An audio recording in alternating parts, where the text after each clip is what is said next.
स्वामी सह आसी महानदी को डेई पड़े महिला सोनपुर महानदी सेतु महिला जनक डेई पड़ा बेले सुरक्षित भाव उद्धार होती।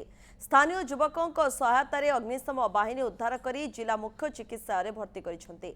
क्यों कारणरू डेले स्पष्ट भाव जनापड़ेनि।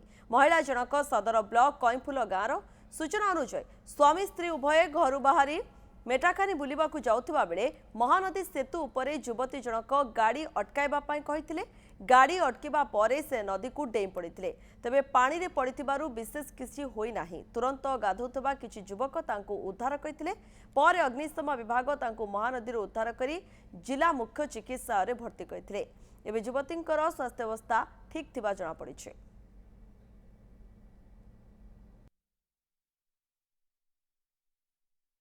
आज्ञा मैंने गाधवार लगे आसलु आ गोटे बड़ भाई दौड़ी दौड़ी आसले कहले जोड़े पानी के डेगी देजे बोली कहले आम जिते बेले सुर पालु आम भितर पानी पहुँच पलैज आज्ञा आगे रेस्क्यू कर गली से गोटे पथर उलझी कर ठीक है।